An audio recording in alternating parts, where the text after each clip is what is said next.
Good afternoon, everybody, on the special Huge Pop Wrestling Podcast. Welcome, everybody, across the globe. Brace yourselves. Today on the Huge Pop Wrestling, we welcome a man whose name is etched into wrestling history, the son of wrestling royalty, the star who made waves in WCW, WWF, and beyond, a powerhouse in and out of the ring. This is Erik Watts from Legendary Battles and Untold Locker Room Stories. Get ready to step between the ropes of a true ring warrior.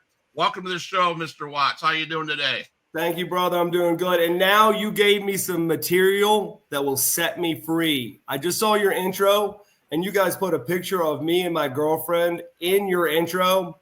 So now I can tell her, listen, you're famous, because we were at DDP's private wedding, which when I say private, well, let me reverse it. DDP called me and goes, bro, I'm going to send you an invite to a surprise wedding. I'm like, whose? He goes, mine. I go, who's it going to surprise? Well, the girl. I'm like, okay, this is a new concept. So we don't have time for that in the podcast, but yeah, so I went to the surprise wedding.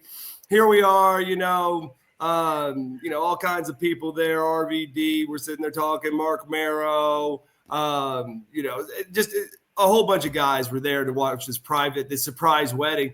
And at the end, I'm like, hey, bro, we got to get out of here. And he goes, oh, no, let's take a picture. So we went to take a picture, and, Dallas always does the diamond cutter sign. So there's probably 20 of us. And so here's Lisa in front of me. Well, I just put my hand up, and she goes and puts her hand by my hand. Well, I guess I raised it. Well, they take the picture. So all of a sudden, Dallas goes, bro, our picture ended up on TMZ. And So he sends me the picture. Well, when I raised my hand, the hand was covering Lisa's face. And so Lisa's like, that was my chance to be on TMZ. And I was like laughing, giving her a hard time. I'm like, hey, baby, not everyone knows I'm in a relationship. And she's like, you're a dog, gave me a hard time. So now I'm going to sit there and say, hey, listen, first picture, podcast. And you guys being Michigan and Bay City people, that's awesome. Awesome. Yeah. So, hey, welcome Lisa to the show. Welcome Lisa to the show. So, man, I got to tell you, thank you. I know my brother and I are really thankful for the opportunity. Looking through my notes and research, I did not realize the people you faced and how over you were in WCW. But first of all, first question is, what was it like, man, growing up as a fan with your dad as a promoter and all that good stuff? What was that like? Yeah, let me say this. Some of these questions, this is what happens on some podcasts.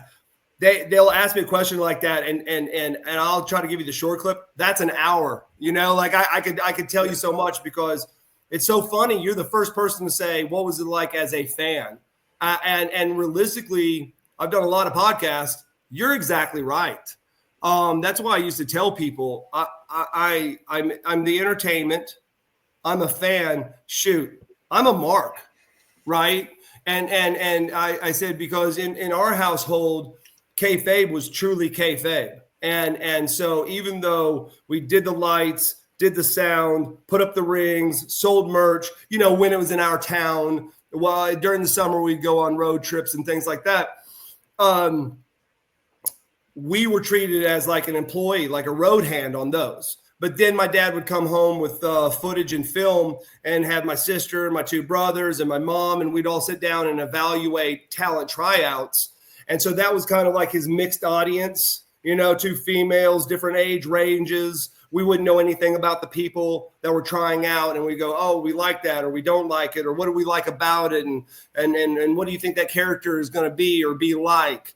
I remember my dad came home, and one of the days we were going to view some athletes, and he's like, this is going to be the craziest viewing. And my dad was famous for a lot of things, but one of the things that he's ultra famous for was also giving people their names. When I was sitting there by Animal, when he told me about how they came up with the Road Warriors and how it was my dad's idea, and it's just mind-boggling. So my dad was like laughing. He goes, you guys are going to have a good one today. And so a lot of times they would take a portion of a person's name and use it, right? I mean, heck, a lot of people don't understand that Rob Rex Steiner, my dad used his real name because he came out of Michigan, right? And he had a name, and my dad wanted to promote it, right? I mean, shoot, we didn't have internet, Google, nothing like that, but my dad was big on also promoting amateur sports at the same time. And it wasn't until Rob had been there for a little bit and came up to my dad and said, hey, what can we do about my name? People are finding out where I live, and they're toilet papering my house and knocking my mailbox over and keying my car. My wife's not very happy, and I'm not home that often. And my dad goes, oh, that's easy. We'll just change your name. And he goes, well, what is it? And he goes, well, your last name's Rex Steiner. We'll just split it, and now your name's Rick Steiner, which set off a chain reaction in Michigan that no one knew about until my dad was at WCW. And Scott Steiner comes, is there. My dad comes as a president, and Scott hated my father because how could he disrespect the family name? And it was Rick that had to sit him down. He goes, bro, he didn't disrespect the family name. I asked him to do something about my name. So, that's funny. So those are the stories and those are the things. But so my dad's like, he goes, I have got this athlete. He just has the it factor, like bigger than life it factor. He doesn't have the best cardio. He's got a great look. It's just something about this guy. And so we're watching. And here comes this black athlete, pigeon-toed. You could tell he was probably a strong dude. He has, he's working out. And just exactly what my dad said. All of us were like, this guy is going to be one of the next big names. And he's like, well, what do you think his name would be? And we go like, well, what's his name, Dad? And he goes, well, now get this.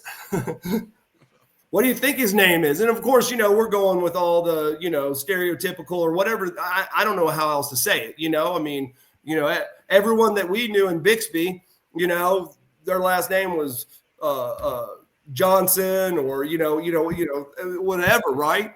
He's like, get ready for this one.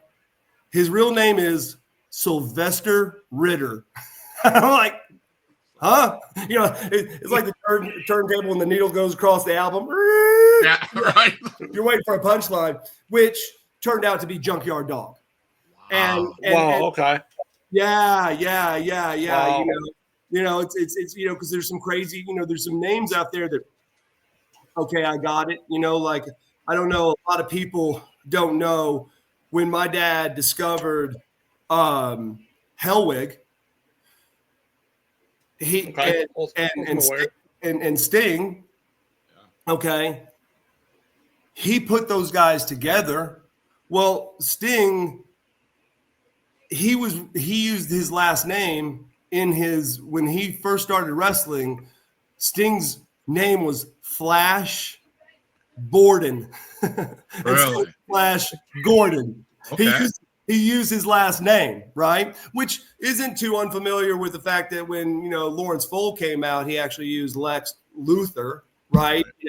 Lex Luger to kind of go with Lex Luthor. But I would have understood if he would have said Flash Borden instead of Gordon, but, trademarks, copyrights can't. But when my dad got him, he's like, no, we're going to do face paint. We're going to do this and we're going to do that. And he actually named Hellwig Rock, and Borden, it was Sting, and so it was Sting and Rock, the Blade Runners. Okay.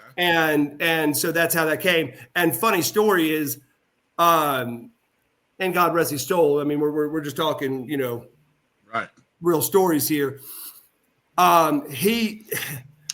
My dad had a zero tolerance for bullcrap.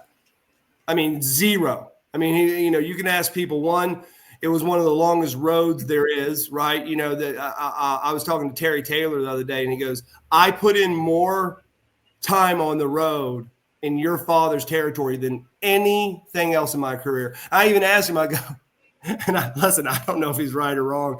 I'm like, how many matches do you think you put in a year in my dad's federation? He goes, right around 400. Wow. Wow. Yeah. Because I do remember when they came to Tulsa, because we put up the rings. We had to set up the Oklahoma City ring first because the Oklahoma City show was around 12:30, so that people, 12:30 or 1, so people could get out of church and get to the show, right? And that show would run to about 4. Well, the one in Tulsa was at 7. So it was kind of a mad dash, bringing people back and forth and tearing, 2 separate rings, of course. So, I know that. The only time I ran a double shot in WCW is when we did Minneapolis and St. Paul, or something, like it was almost the same city, but we were so over that we did 1 and 2 in the same day, but that's about it.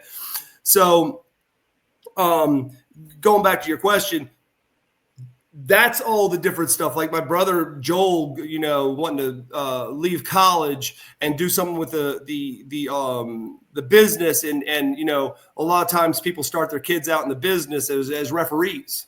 I believe Dustin Rhodes started out that way. Maybe Barry Windham started out that way and all that. So my dad started Joel out at refereeing, but Joel was just high IQ and said, hey, I think I could do something else with our videos.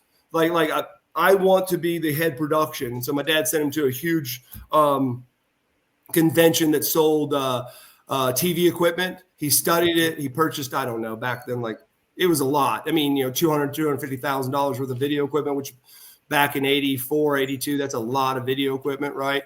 And yeah, he became the head producer. And then that's when he started. My brother was big into MTV. And I can't remember whether it was Memphis, was it Ganya, or one of them were dabbling with music videos. And so my dad flew him out to kind of sit down with them. And then Joel just knocked the top off of it. I mean, his music videos crushed everyone. Just crushed everyone. And it did help that we had a lot of music fans. Like I remember ZZ Top, huge wrestling fans. And they actually contacted Warner Brothers and said, no, whatever songs that we allow Bill Watts to use, there are no royalties. There's nothing. So I think it was the Fantastics. They did the Eliminator on one and the Sharp Dressed Man. And they even showed up in one of the videos to do the old ZZ Top sign. I remember that. Yeah. So growing up in that household was all of that. It was good times. It was bad times. It was having my dad on the road a lot. Things we can't even get into. We can't get into in a 45-minute segment, from death threats and our house being shot up and bombs sent and people trying to check us out of school, kidnap us, to trying to run us off the road, to guard dogs, 24-hour police security, the whole thing. I mean, there's a lot to unwind there, brother. So, but pro wrestling fed me as a child, and it fed my kids as a child. And I have got the utmost respect for our industry and what my father did and what my father's mentors, the Ganyas, the Grahams, and all those people and what they did and the people before them did, all the way to what happens to today, right? And I don't care what people's perspective is, whether this generation's better or worse, or what about I think about this. It's our industry. We need to respect it and enjoy it. We can always criticize it or we can pump it up, but it's our industry. And you guys are a part of that industry. That's why I tell, I try not to do too many podcasts just because I don't have the time, but I'll grab a few here and there. And I try my hardest to tell people like you guys, thank you. Because you are part of the ecosystem. And viewership, 2 million, 3 million people on your podcast, 200, 300 on your podcast. We need voices. We need people out there advertising and doing interviews of all genres, of all nationalities, of all sex, of all the things that include pro wrestling. Because today, man, with computers, people are searching just to learn more. And, whether it's your podcast, an hour interview, or someone else's podcast and someone else's interview, that's how today's kids educate themselves, right? And so thank you for what you guys do. Well, I can say this. We can shut the show down. That was an amazing intro. That was I know I'll let Matt speak for himself. Thank you for the compliment. we try our hardest to bring the best. I mean, we're not the 3 billion subscriber people. We do it because we love the business, and I appreciate what you said about us being part of the business. That means a lot to me. Yeah, at the wrap, we can just shut it down. We'll. I'm laughing because I see the Fungo Pops on the back wall there, and I've just built my girlfriend's game room where he does a lot of Fungo Pops, and he just had a birthday. And again, man, I don't keep up with everything. And so Lisa had seen where Dallas had a Fungo Pop, DDP had a Fungo Pop. So he's at his Panama City crib that he just built. And so he's in between Atlanta and there, and he was in town. And so I said, hey, Dallas, I got to drop by. I got to drop you off some things. And I said, and I need a favor. Here we got there. And as soon as Lisa walked in, she goes, hey, do you mind doing? He goes, just hand them to me. And so he's signing all these Fungo Pops, and it was for his birthday. And now I got to run down Lex. I think Lex and I have to have lunch here pretty soon, but I'm going to surprise attack him with some Fungo Pops so I can get him signed for the walls. There you go. There you go, man. My question for you, I'm a big football guy, love football, and your journey took you to the University of Louisville. Yeah, was that your first goal to play professional football or use football as your vessel and then wrestling, or was it kind of never even thought about pro wrestling? Meaning, okay, let me qualify what I just said though. Okay, so in our household, I'll tell you a funny I'll tell you a backstory. So my daughter coming in from the Naval Academy, this was 2 years ago, says, hey, Dad, have you seen the Von Erich movie? I go, there's a Von Erich movie? She goes, yeah, it just came out, Crowbar, that's the name of it, right? Crowbar, I think the Von Erich's documentary movie was. And she's like, hey, didn't you know that family really well? And I said, yeah, we're tight. And so my son, his girlfriend, my daughter, me, and my girlfriend went out and watched that movie. And we were watching the movie, and she's just like, her eyes are this big. And then afterwards, she's like, what'd you think? I said, wow. I mean, I think it was a really good movie. I said, but there was another person who died, and they didn't show it in the movie. And then she's like, what? And I'm like, yeah. And so I actually Googled, like, why didn't they have this person in it? And they go, they didn't want to make the story more depressing. I'm like, hold on. It is so depressing. Like, you left out a death when all there was death. I mean, the only happy part at the end was, hey, Kevin and his mom are alive, and they moved the whole family from Texas to Hawaii. I'm like, yay, and then showed a picture of the family, and that was about the happiest thing, which from what I understand, they moved back to Texas recently. But so you got to understand, we were tight. My dad, a lot of promoters called my dad, hey, what's going on? I remember, I think we were in like 3rd, 4th grade when he got a call from Eddie Graham and said, hey, I need your help in my territory. It's sputtering a little bit. And Eddie was one of my dad's mentors, Vern Gagne and Eddie Graham, right there. And I remember, it seemed like the next day we were packing up, checked out of our school.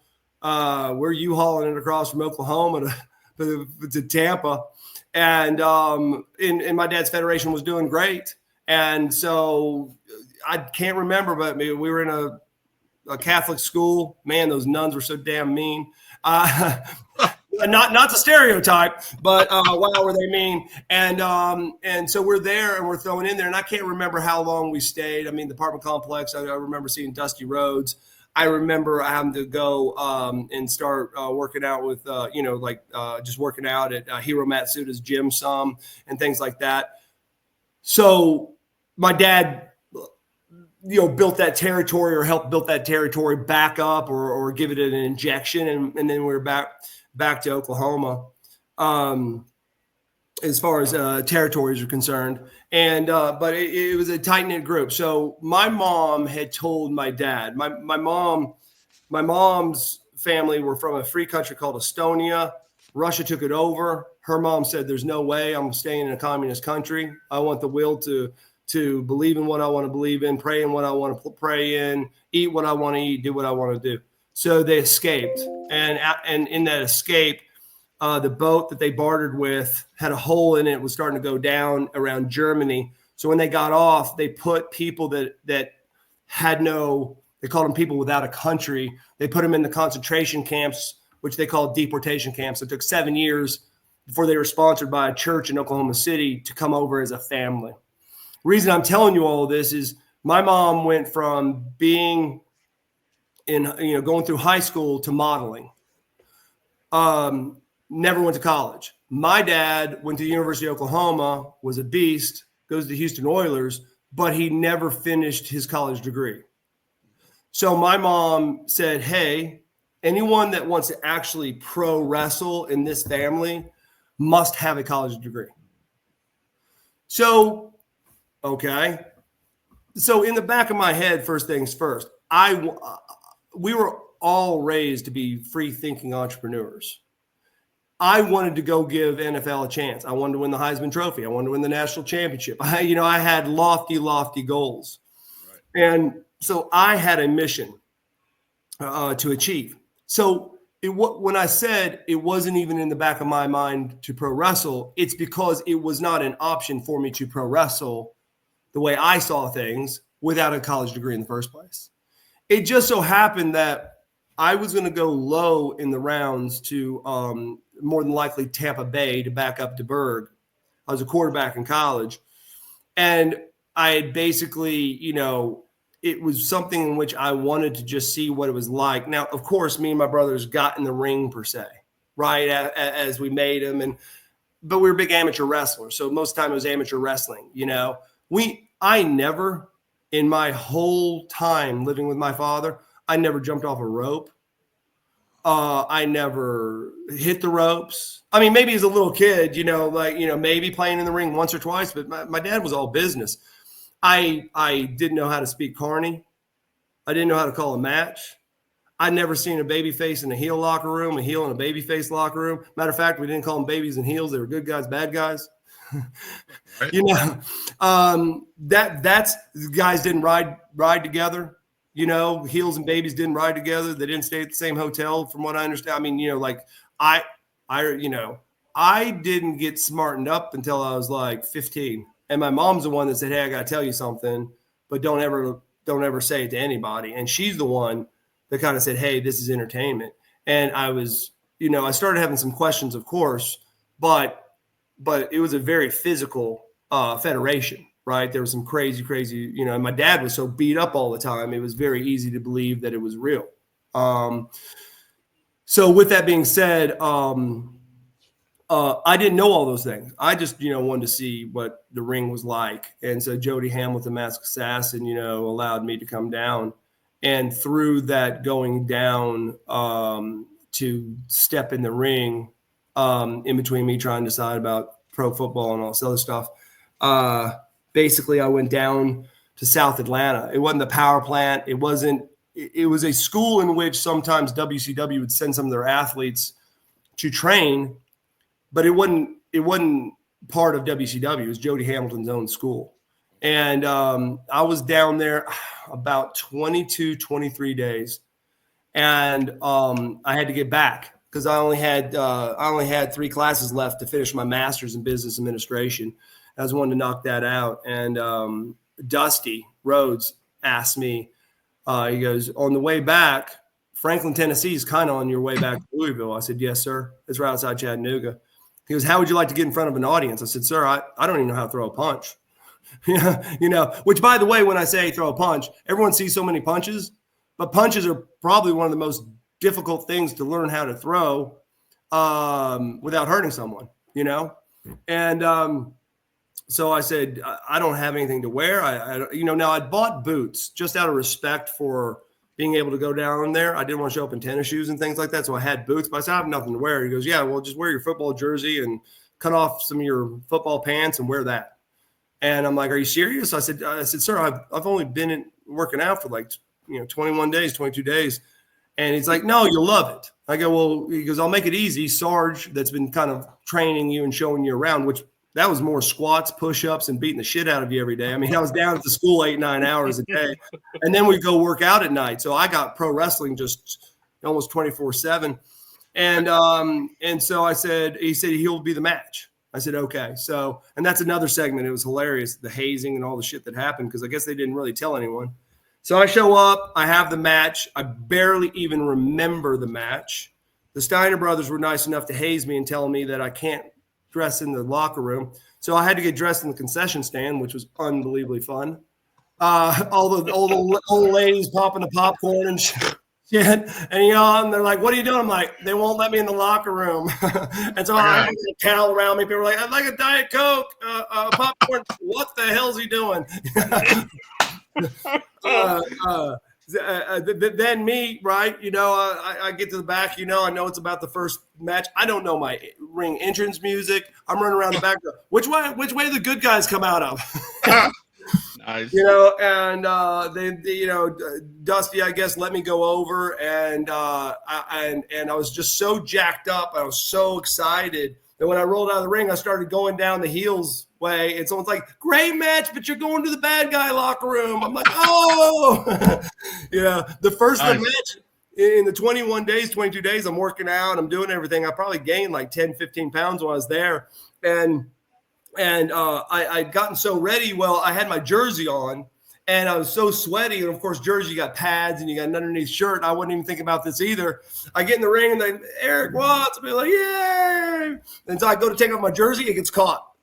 I can't get it off. Patrick, Jody's son was there. He's there pulling my jersey off for me. He's laughing his butt off. People are starting to snicker. I'm embarrassed as hell.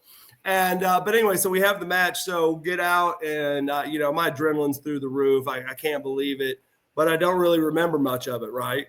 And so Grizzly comes to me and he goes, "Son, I think you did great. Call Dream." Well, no one's got cell phones, so I'm at a payphone calling Dream, and Dream's like, "I heard you did good, kid." I'm like, "Sir, I don't really remember it." He goes, "Well, don't you want to remember it?" I'm like, "Yeah, man, I'd love to remember it." I said, if I don't go to football, I would like to maybe if Jody will have me back, go to the school, because I've already started interviewing in Atlanta for jobs. And I got a job, where I could take. And he's like, well, and I can't remember, guys, don't hold me to this. I should remember. I can't remember. I think the second town was Nashville. He's like, well, don't you go through, maybe it was Chattanooga. And maybe it was Chattanooga. And he's like, well, don't you have to, double back to like Chattanooga and go up? And I said, yeah, not far, but yeah, got it. He goes, same match tomorrow, Chattanooga. I'm like, okay. Well, now when I go, they don't make me dress in the concession stand, but I'm still nervous as heck. But, man, everything just helped slow down. I remember just seeing people's faces. I remember the whole experience. And guys, I got to be honest with you, it was a feeling like I'd never had. And listen, I played football, Louisville versus Syracuse, in the Coca-Cola Classic at the beginning of the season in Tokyo, okay? My first college start was ESPN against Ohio State in the Horseshoe.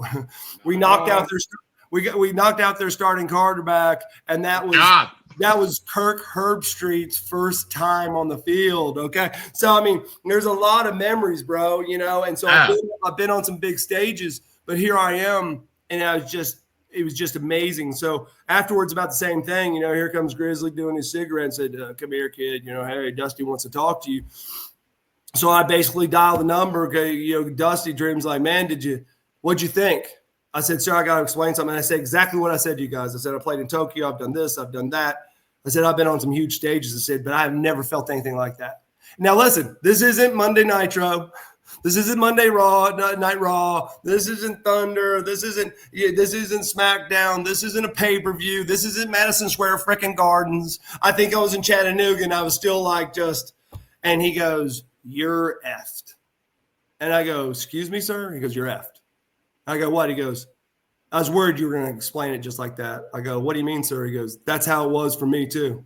And everyone else that made it big." I said, "Sir?" He goes, "There is no alcohol. There is no drug. There is nothing you can do for the rest of your life that will ever meet or exceed the feeling you had entertaining the fans. Ever. There won't ever be anything again." And I said, "Sir," I said, Yeah, I don't know, man. I said, I can't equate it. I can't equate it, but I'm taking it from you. You're a legend. He goes, next shot's in Nashville Sunday. I know you got school Monday. Run it back. I said, hell yeah. There was not even a discussion. So I'm off to Nashville, man. Hit it. Love it. Grizz comes. Hey, Dream wants you to call him. Call Dream. Dream goes, how do you feel? I said, sir, I can't wait to finish college. I said, 3 classes. I'll knock it out really easy. I graduated my first degree in 3 years, man. You know, college, you know, education always been easy for me. I said, I'm going to knock it out. I'm going to take a job probably with Georgia Pacific down in downtown Atlanta. I want to train. I got to do this. He goes, well, I got a little bit of an issue. I go, sir. He goes, you need to get to Atlanta by tomorrow morning. I go, why, sir? He goes, you got to sign your contract, and your first live match is going to be on Saturday, WCW Saturday Night Live, which it wasn't a live match, right? We taped, right, for Saturday night. And so my 4th match ever after 21 days or 23 days of training was on WCW Saturday Night Live Nitro. I mean, not Nitro, but Saturday Night Live. And you know what? Everything else was a blur. I remember calling my fiance and saying, hey, I'm not coming to college. Can you come down here? I have no idea what I'm going to wear. And she was like, what are you tomorrow I'm signing a WCW pro wrestling contract. And she goes, what? I go, well, I told you we're moving to Atlanta. But Wow. yeah. And the job that I was looking at, that I was going for, Georgia Pacific, her father actually was a vice president of Georgia Pacific, right? And so she kind of knew we were going to Atlanta, but she still had a semester to finish her degree. So it was hilarious. And that would be another show, guys, just laughing, like, what do we do? And I said, well, you know, what do I wear? And then all of a sudden I'm like, hey, most of the guys have their arms shaved. So I've shaved my forearm. I'm like, well, that doesn't look right. And then all of a sudden I like shaved like just my stomach. And she just started laughing. She goes, well, what are you going to do with what's on your chest? I'm like, I don't know. And then I was shaving my chest. And then all of a sudden it's like, do you do your underarms? Like, this is how crazy it was the night before TV. Wow. So there was a lot going through my mind, and it was fast and it was furious. But a lot of people appreciate me telling that story because they're like, "Hold on just a second, man. You won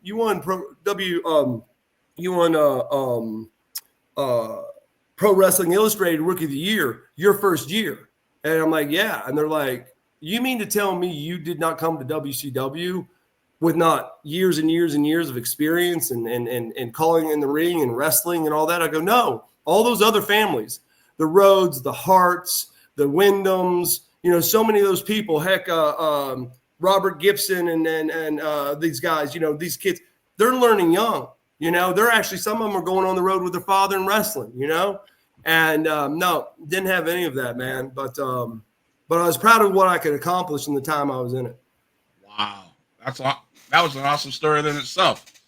So my brother and I were talking about before I came on here, that, man, you were over. I mean, you went over on Arn Anderson, all these DDP, Vader, you had all this stuff. Did you ever get shit on because did fans ever tell you only got over because of your dad? Oh, bro.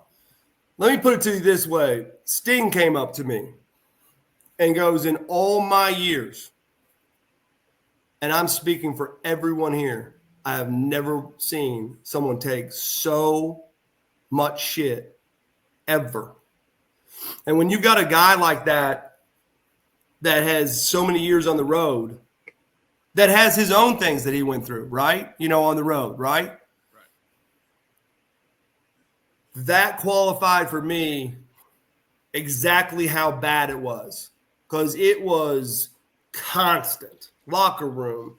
And then the fans, you know, because the sheets turned on me. And so the fans, now, not the fans like in Atlanta, not the fans, but you got up to Baltimore and Philly and Chicago and Detroit and, you know, and all this stuff. I mean, there were kids 12 years old that had signs that say, you can suck my whatever. And I'm like, who let that kid write that sign? You know, like, where's the parents? And so, and then some of the hazing went way too far, brother. And that's, you know, that's another story, right? Because Sting was the guy that kind of said to me, okay, it's over. You're hazing. Because the old school was when you came in as a rookie in pro wrestling, you're a rookie for 3 years, not 1 year. And you were carrying other people's bags and doing what they say and blah, blah, blah, blah, blah, blah. But, man, I had it, to the point where, one night I even went to go put my boots on and someone had broken glass and put glass in my boots. Holy shit. And I had and so when you stick your foot in boots, man, it cut me up. But you know what? Didn't sell anything. And I'll tell you guys the same thing that I tell anyone that asks me about that stuff. My mindset, the way I was raised, I was not frustrated. Well, frustrated is the wrong word. I was not mad at the people that were doing it. I was sad for them because whoever was trying to haze me, didn't know me. They were listening to other jealous people, pissed off people in the industry, talent, whomever it was. They were trying to see how far they could push me or if they could break me to get over with other guys in the locker room, per se. Not all of them, just some of them, right? And they didn't even know who I was. And what saddened me was a lot of these guys that were doing it were guys that were never going to be anything. And yet they wanted to. And they wanted to, man. They wanted to be somebody. And they weren't. And that's not the dig.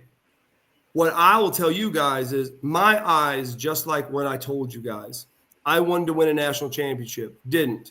Won a Fiesta Bowl championship, beat Alabama 34-7, but didn't win a national. In my dorm, I had a picture of all the Heisman Trophy winners. It was a poster, which, believe it or not, that poster is worth about $1,000 now. And I had it framed. Matter of fact, I was with Bernie Kosar Doug Flutie not too long ago, and asked him if he'd sign my Heisman Trophy thing. He goes, "Yeah, man." I said, "Well, it's in glass." He goes, "Just next time you're in Florida around my house, just drop by." We were at a celebrity golf tournament, but I focused on that, and I saw the year, and I saw my name being on the Heisman Trophy as a Heisman Trophy winner. Right? I didn't achieve it, but let me tell you what, I did more than what 99.8% of everyone does. Started Division I football, blah blah blah blah blah. But that was my goal. My goal was not to ever be Cowboy Bill Watts or Dusty Rhodes or Hulk Hogan. My vision was to be bigger and better than all of them. People used to ask me, "What's it like stepping in your father's footsteps?" And I go, I don't step in my father's footsteps. I step on it. I said, my foot, first of all, is bigger than my father's. I said, so I'm not stepping in shit. I said, you guys, it's like one of my favorite sayings is, it's very dangerous. I always question people that go, I'm the smartest person in the room. I say you should switch rooms because you're definitely not pushing yourself if you're the smartest person, brother. Get in a room where there's more smart people, and try to outdo them, right? So it's the same thing. Did I achieve that? No, I didn't achieve that, right? I mean, Hulk Hogan is much bigger than who am I? Some equations people would say more people probably saw me than saw my father, but my father's in the WWE Hall of Fame, as he should be. I will probably never, ever make it in the WWE. So my point is, it didn't matter. The way I was trained is to aspire for greatness and have a goal with a deadline, and that was to be the best. Because this is what I do know. What my life trajectory was, shooting for the stars, is much, much higher than the people that pick the treetops to shoot for. And that's the way I was raised. And when I go do motivational speaking or I'm doing business consulting, that's why I tell CEOs, to people that are listening to me, you need to point and aim high, because if you miss shooting for the moon, right, then you might have made it to the upper atmosphere or a star. There are so many people in this world that are shooting for a tree branch. And if they hit that tree branch, that's as high as they're going.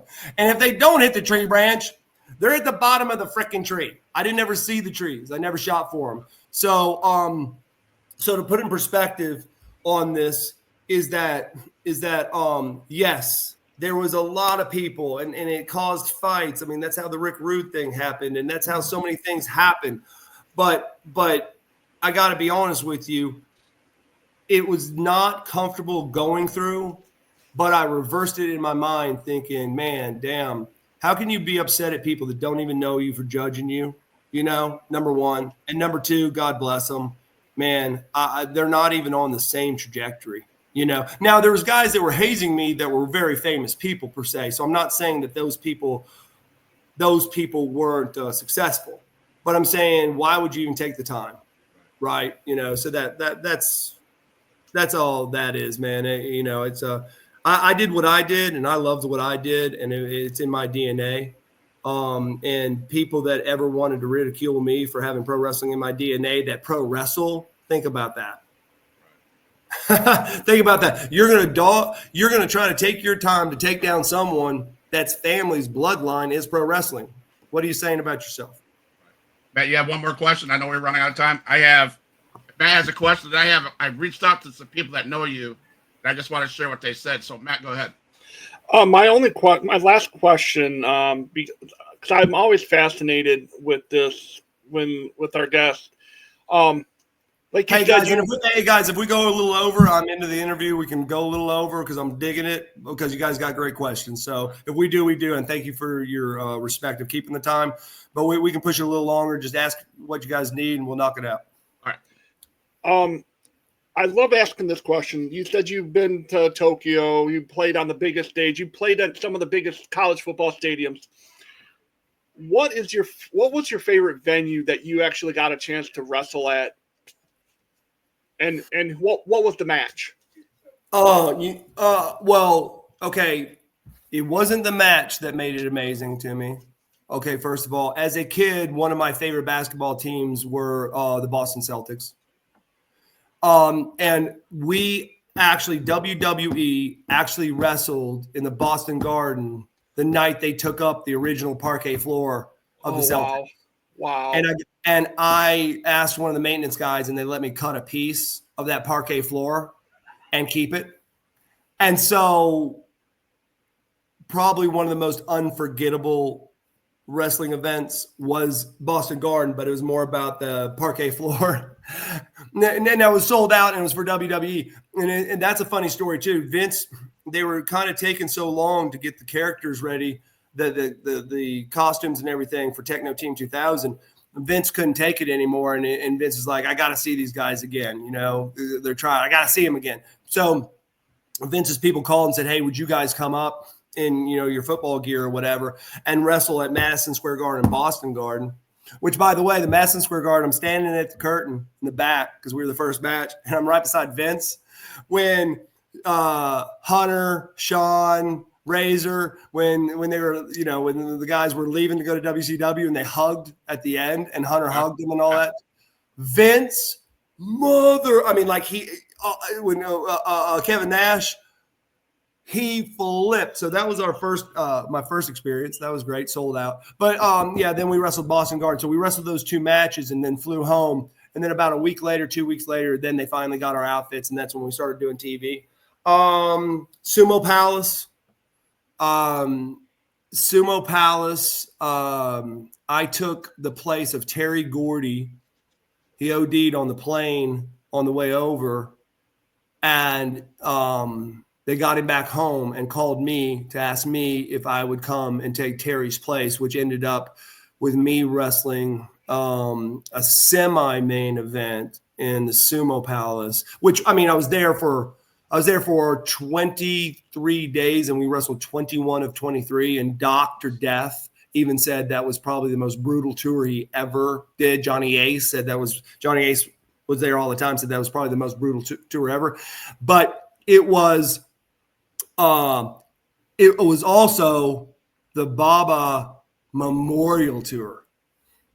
It was the first tour after Baba had died. Oh, wow. And I don't think we ended up being main event. I think it was Stan Hansen came out of retirement, and Stan might have been the main event. there. But yeah, sold out Sumo Palace, which I think they were on. It's like 80 or 90 or 100, straight sellout. That was freaking incredible. So that's just to tell a few, but I mean, realistically, probably one of the most influential ones was Franklin, Tennessee, because it was my first match ever. In front of probably 2,000 people, and I smelled like popcorn. There you go. Changing the concession stand. So, yeah. Real quick, I was supposed to tell you hello from referee Miami Bruce. Said hello and remind you that he used to drive your dad around Florida. Miami Bruce is an awesome person, and one thing about Miami Bruce, I've got to know him because through Messenger, and he has sent me, like, I could pull up Messenger right now. I mean, just the most memorable and cool stories and pictures of my father, and man, I can't tell you how much that means when people, my dad with different belts and different territories and dressing in different famous dressing rooms that no other wrestler done. And it's people like him that allow me to look into, my father's life through another glass. And a lot of people, believe it or not, man, I remember WCW and WWE. One was in Philly and one was in Baltimore one night. And then the next night we flipped arenas. Okay. And so I can't remember if it was Sting or something like that smartened me up to the fact that, and don't hold me to this, guys, I think it's Philly, and after Philly, everyone stayed at the Marriott. And so from WWE. And so he's like, hey, let's go up and let's stay at the Marriott. Because a lot of times guys would just stay at Baltimore and then drive to Philly the next day. I think I had these right. And so we went up there. And so when we went up there, checked in, of course, those guys are already there. The barricade, the elevators, so that we could have one elevator to ourselves so that people aren't trying to see what room we're in and things like that. Double security, the bar slammed. There's hundreds upon hundreds upon hundreds of people trying to just get pictures and autographs as us going in the bar. The bar's packed. And the first person I walk into right there is Macho Man. And I came up to him and I said, excuse me, sir. And he goes, yes. I said, my name is Erik Watts. And I just want to thank you for everything you've done for pro wrestling. I said, I study your films. He goes, stop. Whoever was sitting in the seat, he goes, get out. And he sat me down. He goes, I need to talk to you. And there he sat there and told me 30 minutes, told me the whole story, kind of like Animal told me, kind of like Shawn Michaels told me, like without Cowboy Bill Watts, there is no Macho Man. And basically told me the whole story about, he was playing baseball and came to my father and thought he wanted to pro wrestle, but was minor league pro baseball. And my dad, starts training Hiro Matsuda's gym, I believe. And then he said, hey, do you think I would have a shot at this after months? And my dad goes, well, let's find out. Let's wrestle. He goes, well, sir, I can't. If they find out, I'll be in trouble. He goes, well, you're from unknown parts. He goes, sir? He goes, you're from unknown parts. He goes, I don't understand. He goes, well, that's where most masked men are. And so they put him under a mask, so he could go wrestle. And then my dad said, you absolutely have it.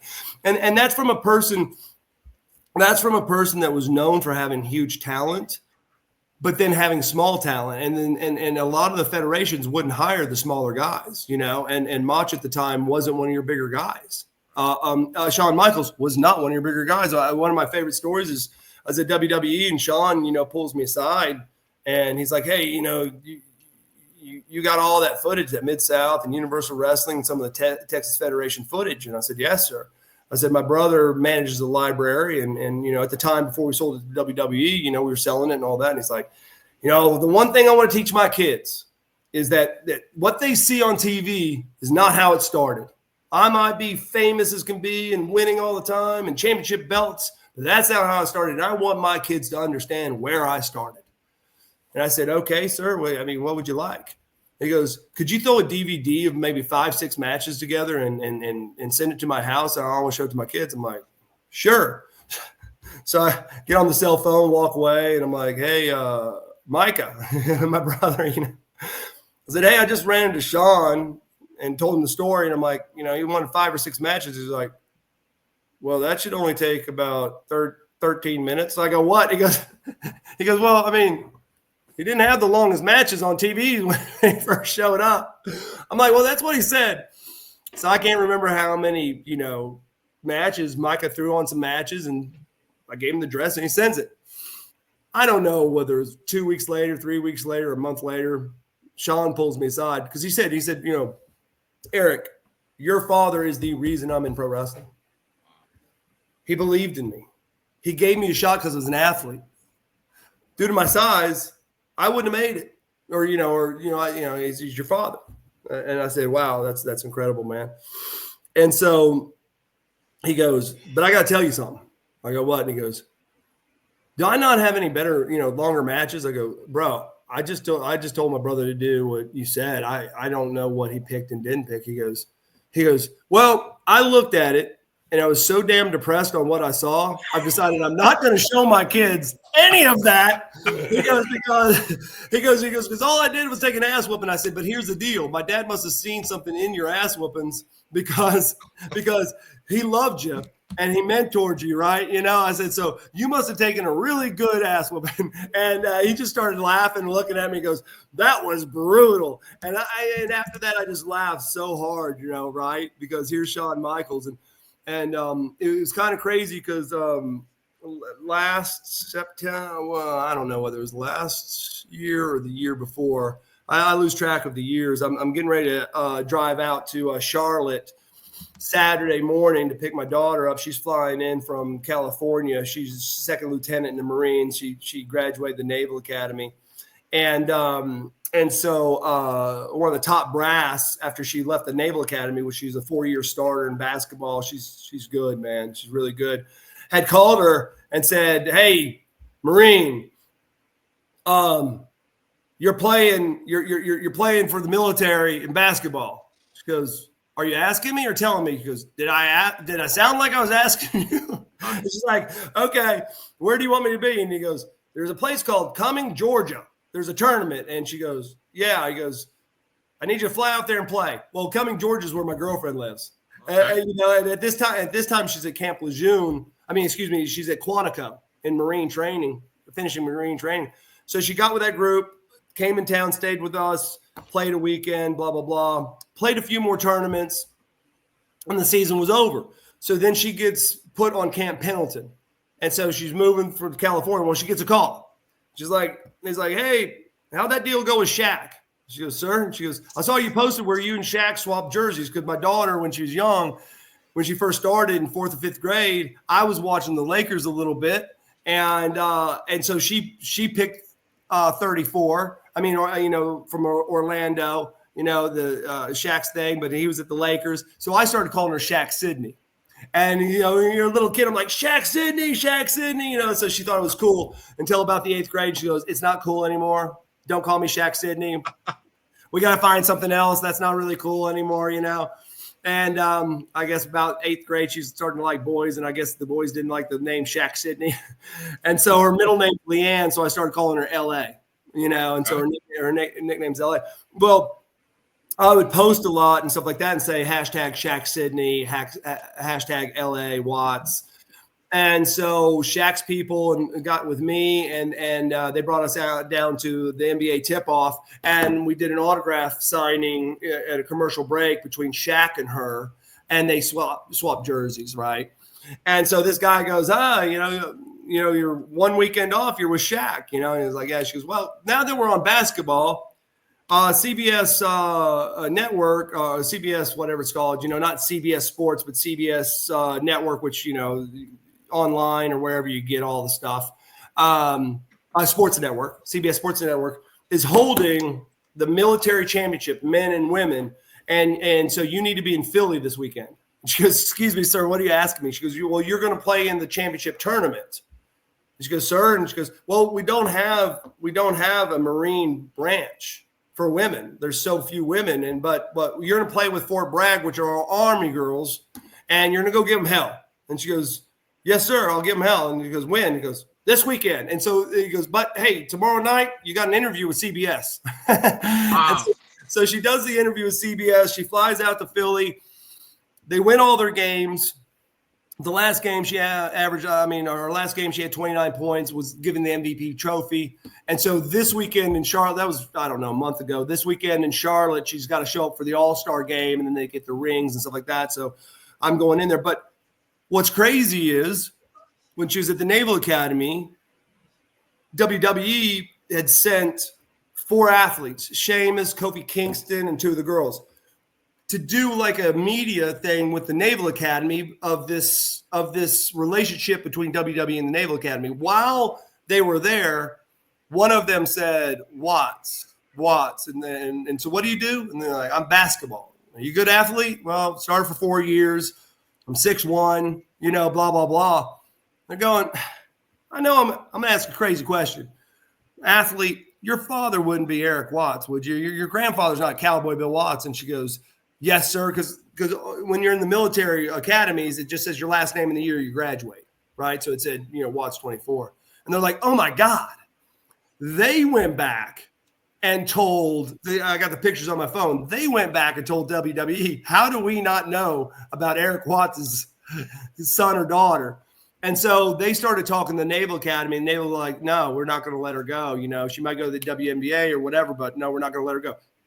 They work out – to where they said, basically, if she goes to a tryout and she makes it, then we will okay her going. Because when you're at any of the academies, if you go past your junior year, you have to give 5 years of service to the military. Okay. So, but if you go NFL, NBA, WNBA, they will postpone that 5 years. You go do the sports career, and then after that, you do 5 years in the reserve. So WWE brought her out to SummerSlam because there's 2 big ones, right? SummerSlam and WrestleMania. Yep.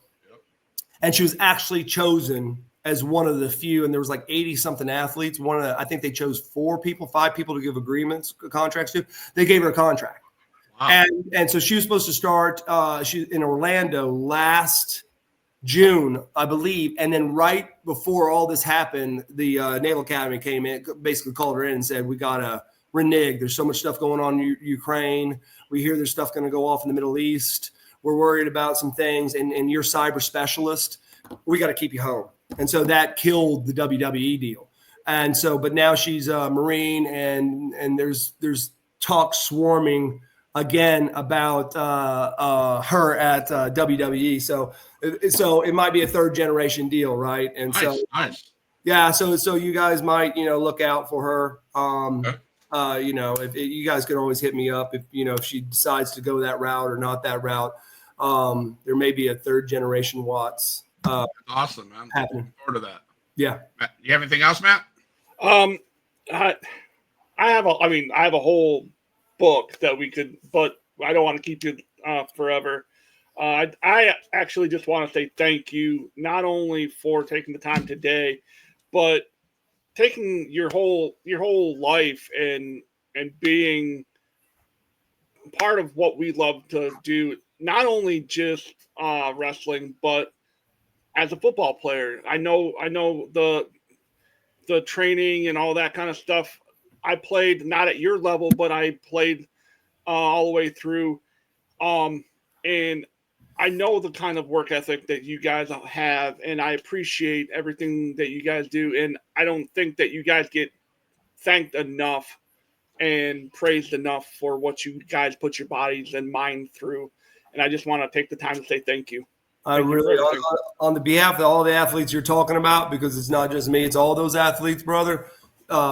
We all appreciate it. Thank you for your words. And again, no matter what level, you pushed on to another level. And so you know what it's like to be an athlete, and I appreciate you guys as well. Thank you. I can't leave this without saying this. I'm pretty good friends with Buff Bagwell. He's going to be on the show on October 23rd. He says, tell him that he's your best friend. He's been your friend since day one, and the friendship is still going strong. So make sure you tell that guy that. So I really appreciate it, man, and much thoughts and prayers go out to him, right? Because he's a battler, right? And he's battling the situation. Had to make that vicious decision to amputate his leg. But I know him, shoot, I've tried to contact him the last 2 or 3 days and he's in the gym every day. Right. And I think in the next few days he's getting sized up for a prosthetic. Right. And then he said he just can't wait to be able to walk, run, and do things again. So I appreciate you bringing that up and what a fighter he is. He's never going to give up, What a genuine guy. Cause he calls, I got his, someone sent me his text message. So I texted him. He goes, and then I emailed him. He goes, what's your number? And I gave him his number. About 10 minutes later, he called. He goes, son, he goes, it takes me a long time to get an email. So you can call me. And I said, okay. I'm like, oh my God. Buff Bagwell just said I could call him. I'm like, what? So hey, I'll tell you a crazy one. And this is a shout out to Tommy Wildfire Rich, but I was at a meeting, and the lady that was speaking at the meeting kind of recognized me. And so after the meeting, asked me, are you Erik Watts? I'm like, I think I am. Yeah. And she was just like shaking. And it wasn't because of Erik Watts. It was that, and this is one of the greatest stories. I love the stories that start out. My fondest memories are when I was sitting with my dad, sitting with my grandfather, and especially when it's coming from a woman saying, my favorite time was watching with my grandfather, with my grandmother. I'll always have that bond, right? And that's how this one started. And she said, and to this day, my favorite color is yellow. And I go, ma'am. And she goes, Tommy Wildfire Rich. He wore yellow, blah, blah, blah, blah, because I could have thought Hogan. I could have, because there's a lot of guys that kind of don yellow or reds and stuff like that. And she goes, and I mean, she was shaking.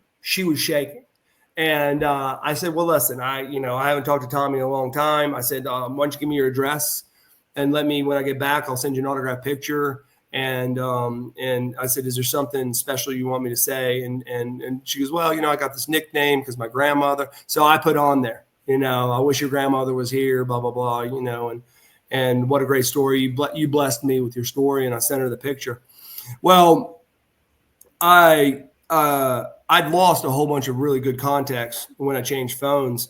So I hit up DDP on text. And I was going to hit everybody, I'm like, hey, do you have Tommy Wildfire's number? Yeah. And so he sends it to me, man. I call him and he picks up on the second ring. And then I started telling a story when I had a match with him and how I met him, which was phenomenal story. If I'm ever back on, you guys got to make notes. We got to tell the Wildfire Rich story. It was freaking phenomenal story. And he was laughing. And he was like, brother, hey, brother, and I'm like, what? And so we're talking. I said, Mr. Rich, I said, I got to ask you something. I said, I'm calling a favor. I said, I'll pay for it. I'll pay for the shipping. I'll pay for your picture. I'll pay for whatever it takes. I said, but I met this lady and blah, blah, blah. And this is what you meant to her. And this is what pro wrestling meant to her. And she recently lost, her grandmother, blah, blah, blah. And I said, man, it just mean the world. I said, and I said, her favorite color is yellow because of you. I said, so could you give me a Zelle number or a Venmo number or a PayPal number so I can send you some money? Or do you want to send it to me and I'll package it, and send it to her? He's like, why in the hell would I do that? And I'm thinking, oh boy, here, this is going sideways. He goes, why would I ever charge you anything, son? He goes, for all your dad's done for this industry and you've done, and he goes, son, I think, his words, I think the world of you. And I remember the times we hung out, and he goes, but son, he goes, it runs through your blood, man. You care about the business. I said, oh, well, I do. And you care about the fans. I said, yeah, I do. And I do, sir. I said, I can't fulfill all the things and not all the things. And I got to have a line of what I'll do and not do. And just like anyone else, to protect yourselves and protect the industry. I said, but this just meant something to me, sir. And he goes, yeah, give me the address. Text me the address. I'm going to send her an autographed picture. I said, okay. He goes, by the way, do you have her phone number? Wow. And I'm like, I do have her phone number. And he goes, I want to call her. Now, in my mind, sparks are going off. because now I'm thinking, now see, this is the old school, man. This is the old school. This is what it's about. I remember as a little kid asking some of the wrestlers, people would show up with lasagna or cookies or whatever, homemade brew, whatever the hell it was. And they would go in the bag and go, oh my God, this is Lisa Lou's mac and cheese. This is, and I'm like, and I remember asking him, I'm like, sir, I said, you're going to eat that? Well, I mean, what if someone wanted to poison you? And they go, son, they ain't going to poison us. They love us, and we love them. But still, I'm like a kid going, you're going to eat that? They did. And not necessarily did they know these people that are handing them food, right? You know what I'm saying? And that just reminds me, like that's that old school. And sure shooting, he texts me back. He goes, man, I didn't get a hold of her. She didn't answer the phone, but I left her a great message, And I'm like, man, that is what I am talking about. That's the stuff that even people, like Sting, as busy and as famous as Sting is, he's never forgotten that he's known me since, 11, 12, 13 years old.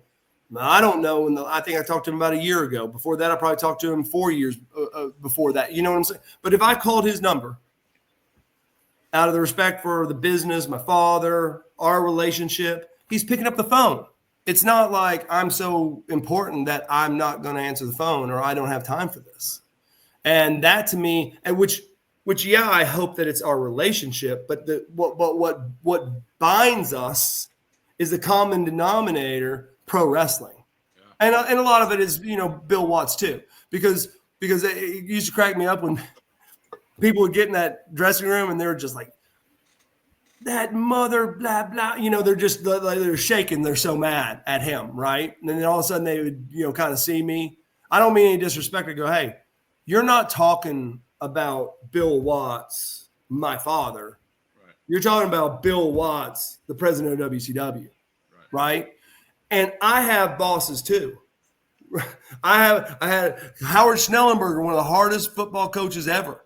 There's many times I went into my room and was like that, just incensed. But I also said it because he was so brutal, but I also knew I was under one of the greatest coaches of all times and maybe the greatest quarterback coach of all time. So yes, I felt the pain and was mad at him and sometimes maybe even hated him, but I would have hated to be somewhere else. I was in the right place. So I understand those conversations, right? And how you feel. And so one of my funniest comebacks, and like the people that know Sting, the Steiners, the Rock and Roll Express, the Fantastic. I mean, there were certain guys that came through the WCW and I'd even hear them sometimes going, you hate him that bad as your boss? Imagine if he was your father. Yeah. And so that would help sometimes because then people would come up to me and say, can I ask you something? Your dad's a tough guy, right? And they go, well, yeah, he's a tough man. And they go, so how is he at home? I go, take what you see at the office and pour gas on it. Yeah, wow. He was 10 times tougher as a father, and I wouldn't take back a day. I wouldn't take back a day, man. It made me who I am and what I am and taught me a lot. But it also showed me all the different sides of the coin because he's been my boss, he's been my father, he's been, he's had all those roles. And I can categorize those and have those feelings and process those feelings, each one. But it also allowed me behind the scenes. I wasn't that guy ready to like, hey, you're talking bad about my dad? No, they're talking bad about my dad. They're talking bad about the boss. Right. So a lot to unpack, guys, but we did. Yes, man. And I got so much more.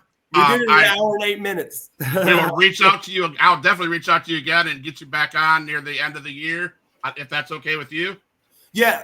I'd love to hear more of the story. I got so much more to unpack as well. I'm going to play a song to get us out of here, but can you hang out for 2 seconds? Don't go off. Don't sign out. You got it. So Huge Pop Wrestling fans, Matt, thank you. Mr. Watts, thank you for coming on. It's been a joy, a little bit longer than we were supposed to go, but great stuff. Huge Pop Wrestling is always for life.